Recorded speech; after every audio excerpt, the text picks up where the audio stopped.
Hey everyone, welcome back to my channel. Hope all of you guys are good today. Now, this is actually going to be a sort of new sort of show. Obviously, I did do a United and Arsenal preview with Premier League Prime Time not long ago. And we're both going to be discussing each week on my channel and his channel a bit about Arsenal United, how they get on each week. But it's good to have you back. Obviously, United are in good form. Arsenal, obviously, we're in a good place as well. But first of all, how are you doing today? Thank you for having me as always, Sam. It's been a good last couple of weeks, honestly. It really has. Well, we'll put the also game to the side. We'll let that one side. Since you have got your ticket to Wembley, but it feels good to actually look forward to watching my football club again. But bar that, it's been going well. And yourself? Yeah, good. I'm glad you're good as well, and it's great to have you back on my channel. Which I hope you guys are watching this do enjoy the video. If you guys have got any questions, us will be happy to answer them. I want to actually jump into United because obviously you are doing great. Obviously you did beat us, and we spoke about that on your channel as well, and you won again against Fulham right at the end. Obviously, Sesko scored, but you know what, you're doing really good. And just talk to me about that win, that performance, and how you're feeling right now. Like I said, it feels good to, go into matches or just, throughout the week, just think to myself, I can't wait to see him, to see Manchester United play. I genuinely can't wait. And like I said before, in the preview, the aftermath on my channel as well, it's just Michael Carrick doing very basic things. These modern day young up and coming managers, in a way, they're a lot of them. And Jose Mourinho said something about it the other week. I know a lot of your fans don't like Jose for good reasons. But he made a valid point when he was talking about there's a lot of these young managers now who are just getting big jobs in football for really not doing that much, or really aren't that special. And he's got a point. Um, there's it's a new wave of these managers that and they've got big egos, and they're arrogant as well. Um, and that they're strictly by their principles, and that they won't accommodate for anything or anyone in particular that doesn't perfectly align with their system. And it's Carrick doing basic things. Again, this might sound crazy, but whether you like Bruno Fernandes or not, how about instead of playing him as a defense midfielder, let's play him in a number 10 position, because you get a better Bruno Fernandes. How about play Ahmad as a winger instead of a wing back? I know it might sound crazy, because I know that there are those who really, really love Amarim, and I have to fight that war on my own turf um, for gosh knows how long. But just playing players in normal positions, doing very basic things. And these players are good enough for top four. And Liverpool and Chelsea being the only two other teams really that could contend, or that are contending with us. I mean, you can even throw Villa into the mix. We're not far behind them as well. Yeah, I mean, look at the table at the moment. That top four spot, it is very competitive. You know, you're on 41 points, Chelsea 40, Liverpool 39, Brentford even on 36. So it's very close in that top four at the moment. And like you said, you're doing the basics, you're doing the things that a manager probably should do, like playing these players in their best positions. And yeah, I think United are doing really good at the moment. I think you do get that sort of bounce when obviously a manager goes, but I do think I personally think it's going to continue. I mean, there'll be games you lose, there'll be games that you don't play well in, but I do think you're on a good run, and the performances have been a lot better, I think. And obviously Sesko did score right at the end, and obviously what a great goal that was. We actually spoke a bit about Gyökeres and Sesko as well on my channel not long ago. But do you feel like a lot more confident now that Sesko is settling into the team a little bit more? No, definitely. You make a very good point. And for me, he's another that, despite having been dropped out of the starting 11 completely, from Carrick's 11. He's come off the bench and he's made a positive impact. And him, like so many other players, another one that's a winner of Carrick coming in, or just anyone with just basic footballing principles, I could say. But he's getting on really well, and that Sesko goal for me, I was wondering if it's 2026 or if it's 2009. Is that Sesko or is that Makeda? I don't know, people, because that just screamed Makeda. And for United fans, you know. Yeah, it was a great goal, I can't lie. I saw it back on the highlights and I thought, wow, where did that come from? But it is actually good because I think as well with strikers that do come into different league, it does take them time to adapt, and I think he's someone that has definitely taken a bit of time, a bit like Yorkres. I think they've both taken a bit of time doing that. But yeah, I think the goals are going to continue to come for him if he gets those chances, and we've seen the type of goals he can score. So yeah, obviously that was a fantastic goal as well. Obviously against Fulham they did sort of come back and it was 2-2. How sort of happy are you that you were able to kind of get the win in the end? Because obviously, maybe this would have been a game you would have lost under Amarin. You've obviously definitely have improved a lot, I would say. I suppose mentally as well, the team do seem a lot happier now as well. No, absolutely. If that game was under Amarim, we lose against Fulham at home. If we had Amarim against Arsenal, he would have been Mm. buzzing for a draw. That was Ruben Amarim. He's, instead of bringing on an attacker, he'd be doing his customary centre back for centre back substitutions, as he does every game. We wouldn't be thinking in this positively. We wouldn't be playing this positively as well, because we'd be playing 8 at the back and 2 defensive midfielders. So it definitely feels good to see that we look more like Man United again. And I think if we can carry on like this, especially playing against the way that we did against Fulham, because it was 3-2, but the score of the game is not really telling of how it actually went.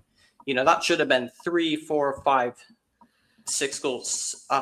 And again, it's about us doing the basics right.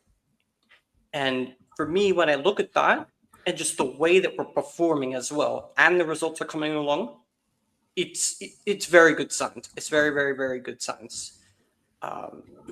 And playing against Fulham, as I said before, that's a big test, in the sense that we've gotten up, we won games against Man City, we won games against we won under Ruben Amorim against both.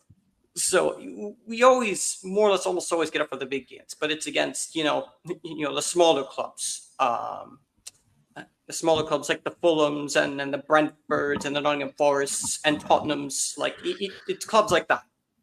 And speaking of Tottenham, sweet. Yeah, you've got them coming up. That'll be interesting actually, because they did get something from that Man City game, but it's always a game where I just want both teams to lose in that scenario. But it is quite an interesting one with that as well, because I think Tottenham when they play Man City, it's sort of their sort of bogey team a bit, so that definitely helped Arsenal out. But that'll be interesting to see how you guys do. Obviously, I think you guys, you're currently 4th, which I think is pretty good considering last season you were quite low in the table. And there is, obviously, it's still early days, but do you kind of feel confident you can finish in top 4? I know, like I said, Liverpool are just right behind you, and it is quite a close one with the other teams. So there's a lot of competition there in that top 4 spot.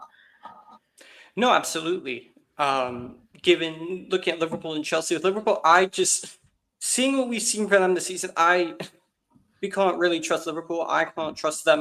But for me, if it's anyone that's a threat, it would be Liverpool. Regardless of how consistent they are or not, they've got players that at any point there can be a killer in front of goal. Mo Salah, regardless whether people say he's finished or washed or not, It's still Mo Salah at the end of the day, and if you give him one chance in front of goal, he will back. Ekitike has been absolutely electric. I think for me, he's been their clear-cut best attacker this season. He's a phenomenal footballer as well. That was my first choice striker who I wanted in the summer, but we got Sesko instead. But Ekitike is a really, really good footballer. And Florian Wirtz has come to life as well. How long that will last, I don't know. And with the Florian Wirtz thing, rightfully so. There's all the banter and there's all the hate going on. And look, rightfully so. He's been awful for a large portion of the season, but let's not, get it twisted. In the summer, if anyone told me or told Arsenal fans that Florian Wirtz was strongly linked to your football club, you'd be buzzing for someone of that, someone of his talent. He's a very talented player, but he's not cracked on in the Premier League. We'll see how long that lasts, but I trust, if it's between Liverpool and Chelsea for who I consider to be a more dangerous threat. I mean, I think everything about that Carabao Cup semi-final game. I mean, I fell asleep. Spoiler, I fell asleep. It was boring. Yeah. Yeah, it really wasn't. So boring. But this, yeah, relying on Garnacho and Neto as their wide wing pairing, just the whole Cole Palmer rumors of him saying that, oh, I'm feeling homesick. I'd feel homesick too if I'm playing with Garnacho and Neto every single week. I would too. But yeah, that Chelsea attack without Palmer, Pedro's not on it. If Estebal's not playing, you just can't really trust them to score goals. And I'm not really scared of Chelsea. I'm not. They've got some good players, but it's really only a handful that I take seriously. But yeah, I think we'll get top 4 as long as we just keep on doing what we're doing. Yeah, I think like you said with Liverpool, I feel like they're very inconsistent. Like, I mean, they beat Newcastle, that was great, but they always have results where they draw. They've dropped a lot of points this season where they really should have won. So it's so hard with Liverpool to know what you're going to get from them this season. Like you said with Chelsea, I think they're just. They were obviously in the top 4 at some point. They were quite close to Arsenal earlier on in the season, and they have dropped off. And yeah, I'm not convinced they can really do it. I think if I had to say it now, I think United are in a great place, but again, the points are so close. It is so hard to predict. And I think with Villa, I do think they're going to drop more points. I think they definitely put on a really good effort in the sort of title race, you could say, because they're not actually that far from Man City.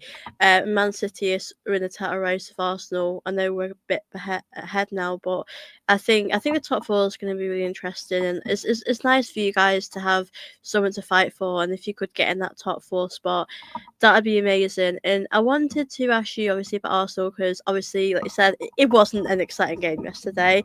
For me, I kind of expected it in a way, because I did feel like we did all of our work on the first leg. I do think we should have scored more on the first leg for it to be a more comfortable game yesterday. But yeah, it was very boring. Obviously, Havertz scored at the end, which just came out of nowhere. We had a chance, we took it. But yeah, obviously Chelsea weren't great. Chelsea were probably the better team in the first half, in the sense they were going for a little bit more, but I don't think they did enough for me to show they wanted to be in that final. And we just sat back and defended really well. But what did you make of, if you did watch the game, what did you make of it? And obviously, what do you make of Arsenal getting to a final? Like I said earlier, spoiler, I fell asleep for a good 20-30 minutes, so I might have missed, if I missed anything, apologies, but I saw the majority of the game. That game, it put me to sleep, but I've done that most times this season with matches under Ruben Amorim. I've done that more times than any, but honestly, you're spot on. Just, Chelsea, you could say we're a better side, but really, you've done your work in the first leg, and the last time I checked, Liam Delap, he may look like a WWE wrestler, but he's not that scary. He's not. I like João Pedro. He's a good footballer, but he's not, but he's not someone who's going to score you, like 20, 25 goals. He's not really the goal scorer. He's a link man. Very creative, very good player, but he's not scary either. and then I wouldn't be scared to see Garnacho come off the bench either. Like Chelsea they're just not, without Palmer, without Esteval. Just you could see that their attack gets severely damaged. And Chelsea huffed and puffed, but really there wasn't any quality at the end of it. But Arsenal, we all knew what Arsenal were gonna do. Like, even days before the match, like, I wouldn't have needed to probably see the match to probably guess what Arsenal did, which is literally sit back. Yeah. Arteta sit in that rigid defensive style and formation, in that defensive shape. So just that didn't come as a surprise to me at all. I'll make that fairly clear. But you know what? They didn't need to go out and play on the front foot. They didn't need to. They had done the work of the first leg, so they could feel free. They could be free to sit back. And as you've seen, most teams over the past couple years, they've struggled to break down that Arsenal defense and that low block. Yeah, I mean, like you said, it's not really a surprise the way we sort of approached the game. I mean, I would have liked us to maybe have gone out a bit more attacking, but I think like you said, but defensively, we've spoken about this as well. Arsenal are quite strong defensively, and yeah, I think defensively, I think Nkapé obviously put in a really good shift, and yeah, I think Chelsea were quite dominant. It was just in the final third they didn't do too much, and I think they could have won that. They really could have, but I think we definitely were resilient, and obviously to get to a final, it feels so nice because we haven't been to a final in the longest time. It feels so long. It's been, I think last time we were in the final was obviously when 5 years. yeah, I think it was like lockdown time, like 2020. Mm-hmm. So it's obviously will feel nice to get to a final. And I wanted to ask you a bit about the Carabao Cup because so many fans view this trophy differently. I mean, I think for me, if we win it, it will feel amazing. I know there's bigger trophies out there to win, but do you think that the Carabao Cup? How would you view that as a fan? Like, do you think it's a good trophy to win? Because I know there's actually a lot of Arsenal fans that are not that big on the trophy, but I think silverware is silverware, and I'd be happy with that trophy. No, that's a great point that you make. In regards to how I feel about it, I mean, I've somewhat been in the same position, you could say, with that former Dutch manager. That I don't like talking about that guy too much either. When we won it in 2023, it had been ages since we, lifted a cup, and it definitely done us wonders. Although from that point on, really, we kind of fell apart a little bit. The season kind of died out, and that's really when everything started to go wrong with that manager. But I think winning this could be very, very important. This could be crucial for your season, Yeah, especially given that you're well in the hunt for the Premier League title, soon the Champions League, soon the FA Cup, um, and to build a winning mentality, you need to go and actually win things. And what I'd say to your fan base is, and as much as I love to be on banter with Arsenal and all that, I'll be very, very, very real. You should take any trophy that comes your way, and no community shields don't count. The community shields don't count. yeah, I'm with you on Only, that. They're not that big. Yeah, only I count them shamelessly. When Jose Mourinho won the treble, and then I count it. But if not that, I don't count the community shield. But winning this cup for me, if you don't win this final, it will just help build, a winning mentality. It will help build it, because Arsenal's mentality, I don't think I need to say, and I'm also not. I mean, I'm enough of an op of your fan base as it is. There's not a lot of winners in that side. I'm Declan Rice has won a European Cup at West Ham, but Mm. bar that, I mean, Jesus, yeah, a long time ago, won with Man City, but bar that, I mean, there's not really many winners in your side. So I think winning this could, will be really important. And the players will have a taste of silverware, and Yeah, and they'll be thinking to themselves, "Well, this is only, I want to have this feeling again. It's only the Carabao Cup. Imagine if we could win the Premier League title." And if you look and win this, it will just build that sort of mentality and know how to deal with, high pressure matches and performances. Yeah, it's so interesting because we haven't been to a final for such a long time, and obviously we'll find out tonight. Obviously, there's a game on tonight with Man City and Newcastle. I don't really care who we face, but I do worry how would we be in a final because as you make a good point there that a lot of these players haven't really won a lot. I mean, I think Eze's won a few things Oh, for good Crystal. point. Yeah, Yeah, he did. yeah, he's sort of the only one that's sort of won a lot of these type of Um, trophies. And it's I'd say Declan yeah, Rice Declan with West Rice. Ham, and if you want to Yeah, count Jesus, I guess, but bar that. it's not a lot, and it Oh, clinical, but I need a striker, Kai Havertz. I almost forgot about oh, that do guy. you know what? And it happens when you talk. Your mind does go blank, doesn't it? Yeah, Havertz has obviously won the Champions League. I think I'm gonna go on to Havertz in a minute, but I think yeah, I think it'd be great to get to the final.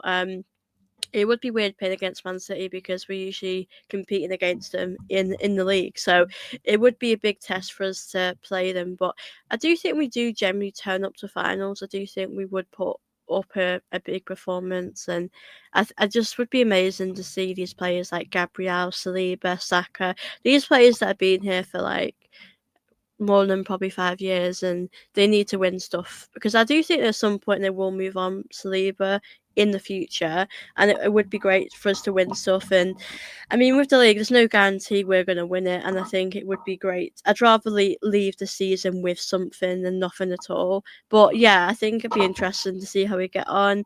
I should say big up to chat. I hope you're both well, good. Thank you. Big up to Luke We as got well. Big up to chat. Yeah, obviously with Havertz, obviously, he has come back from his injury. He obviously has been out for quite a long time, and he scored obviously in the. I think we knew we were winning it anyway, but it did feel quite sweet knowing that he scored obviously against Chelsea. mm, What do you make of him as a player? Because obviously for Arsenal, we do have Gyökeres, who still unsure, I'd say, but has shown signs of improvement.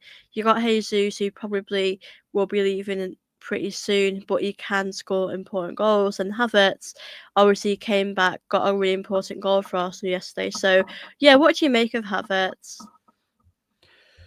I honestly, he's someone that for me before this past season, I was thinking to myself, just for 65 million you spent on this guy, like let's not forget that he was originally brought in for the Xhaka role. He was supposed to be Yeah, the Xhaka replacement in midfield, and I thought to myself, my goodness, if you bring this guy in to replace Granit Xhaka, your midfield's going to get eaten alive because what tenacity, what defensive awareness does he have? And to be frank, the answer is none really. And well, it was midway through that first season that Arteta finally realized that, hey, you know what? I have a good idea. Let's play Kai Havertz up front instead of in central midfield as an eight. And lo and behold, you saw a better player. To rate Kai Havertz as one of the greatest things on planet Earth? No, far from that. However, for the options that you've got, I think Arteta, is going to, especially in this run-in, I could very well see Victor Gyökeres just being dropped to the bench.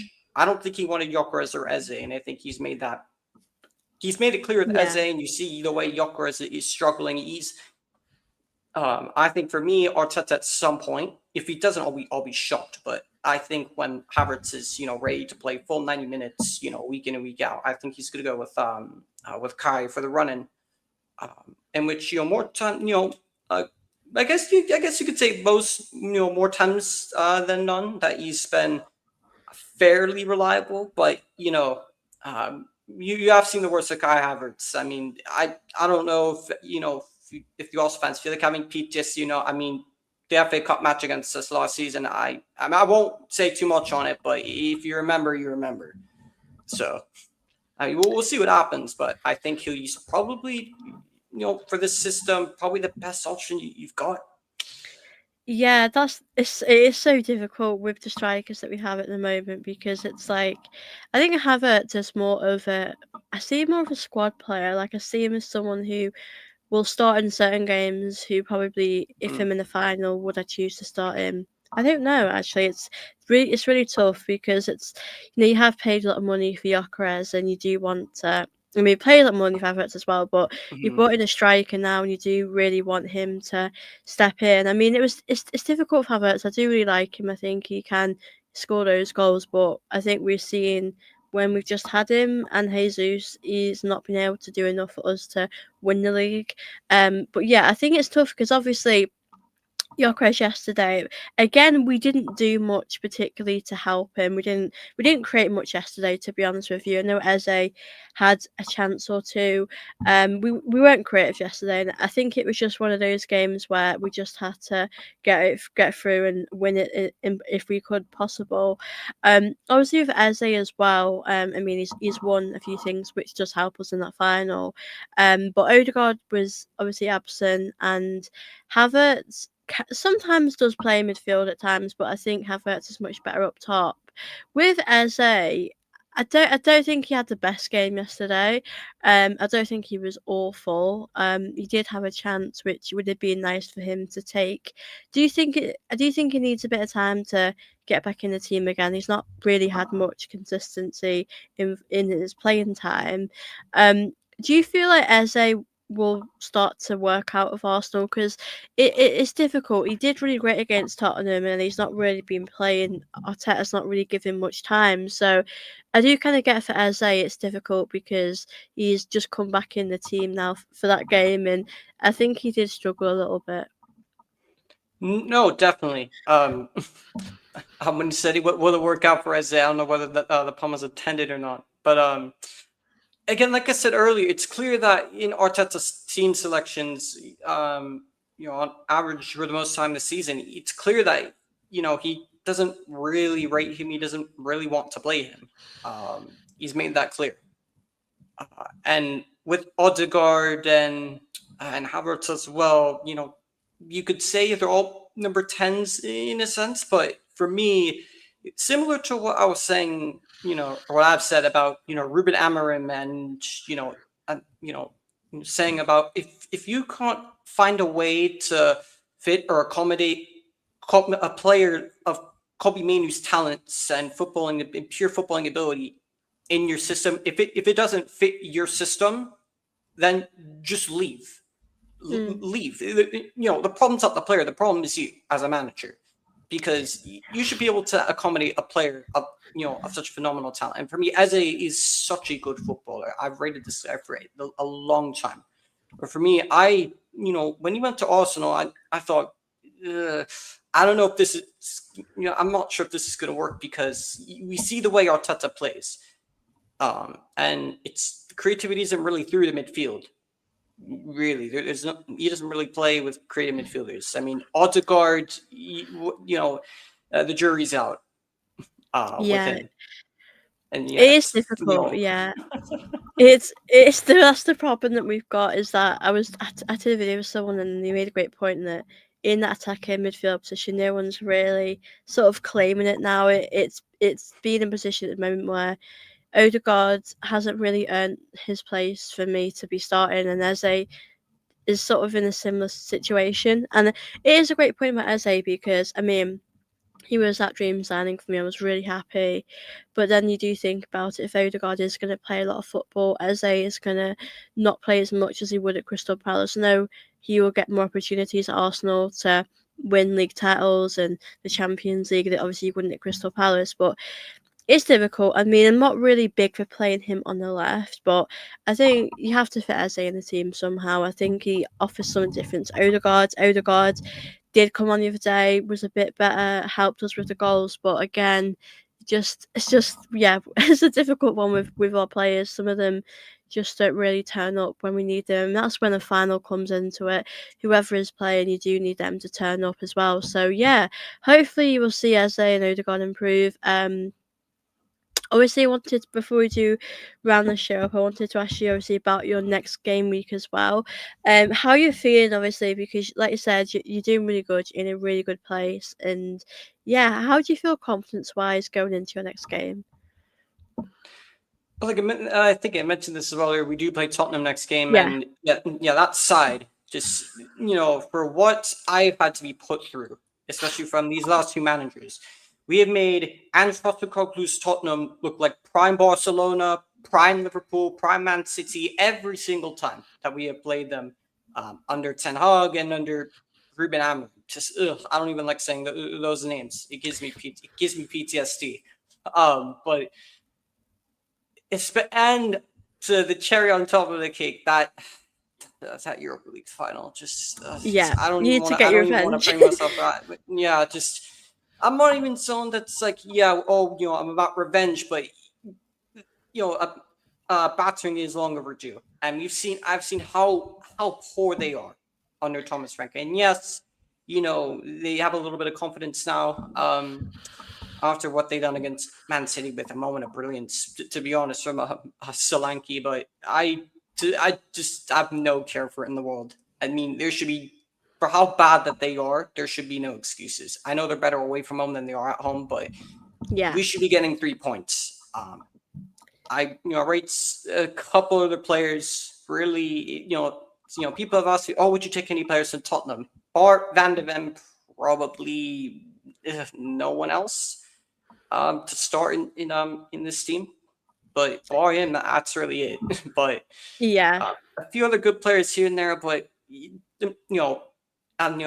the Arsenal fans love to chant, Tottenham should get battered next this weekend at I Old hope Trafford. so. There should be no excuses. No excuses will come from me next week. We have the show over on Yeah. my channel. It should be just another 3 points, and we keep it rolling.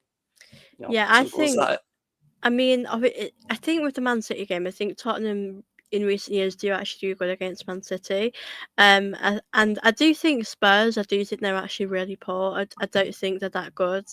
I think I think you should beat them comfortably. I hope you do anyway. We It should, we yeah, but should, but every time we play them even though the last two managers are just as anti-United as they can be, again, they've always been a side where we're a bit tricky to play against. I would have never thought that we'd have this poor of a record against them under these last two managers. I would have never thought that, let alone losing a European Cup final to them.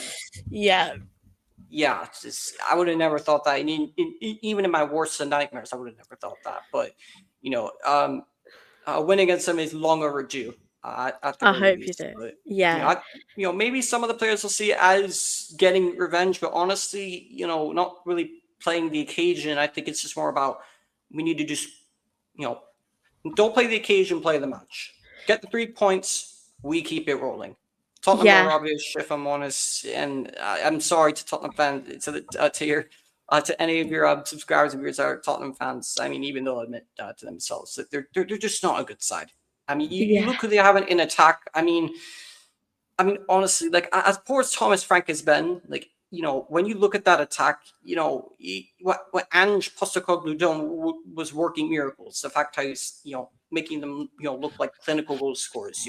I know he's sold now by players like Brennan Johnson, Richarlison, Matisse Tell, flipping who else? Odegaard, who I think is all right, but not great. Like those are the attackers you're working with. Solanke, I think, is all right. Like if that's the tech you're working for, then I can't really see. There are not many managers who are going to get those players, score loads of goals. They're just not. yeah.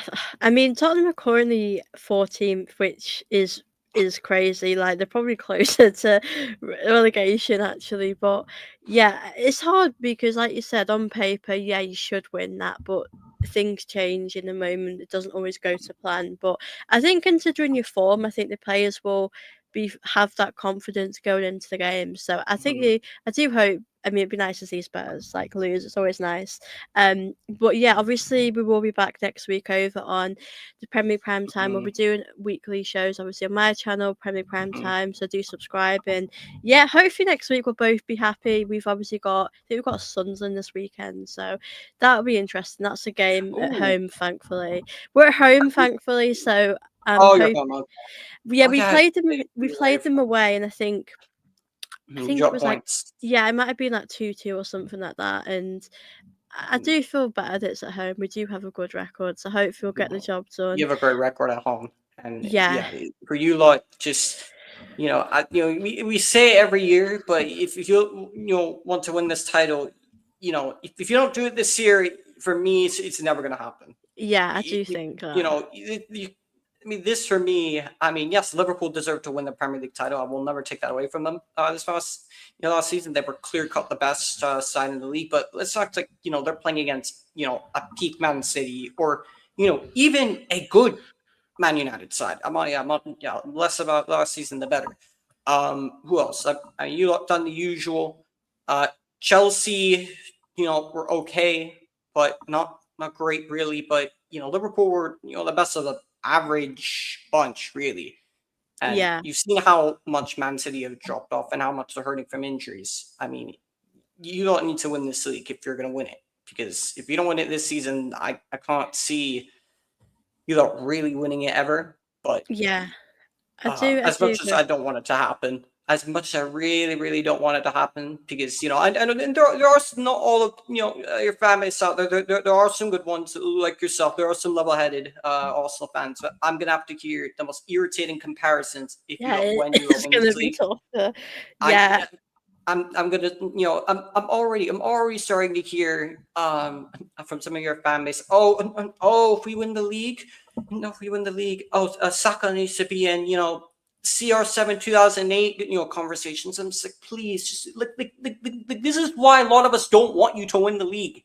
This is why. yeah. But I you lot think should win it. it So. is difficult because like, you hear so many people around you, and it's like they're saying people do think Arsenal are going to win the league, and I can't get carried away right now. It's difficult because Mm, in recent seasons we've been at the top and then we've fallen short, and I really thought we were going to do it. It's quite draining actually. It takes a lot out of you as a fan. So I do agree with you. I don't. I think if we don't do it now, um, I would be shocked, and I'd also say to myself, like, I don't think we're going to do it under Arteta because we've had this would be, I don't know if it's like a third or fourth chance of going for the league. We've done it quite a few times, yeah, so I think it will come fourth, to a I point. think Yeah, fourth it will chance. come Yeah. to a point where I think it'll be quite difficult to go again next season, especially for the players. But Sunderland's going to be an interesting one. Hopefully, yeah, hopefully, hopefully we'll get the win. Fingers crossed. But again, like I said, we will be back next week. Like I said, hopefully you'll be happy. Hopefully both teams will have won. Obviously do subscribe to PL Prime Time where I will Mm, be over there next week. Obviously, big up to chat as well. It's been great to chat with you today and chat with all of you as guys always. in the comments down below. And I hope you guys have enjoyed. Do make sure you like and subscribe. Big up to chat. Thank you all for watching, and I will see you all in my next video.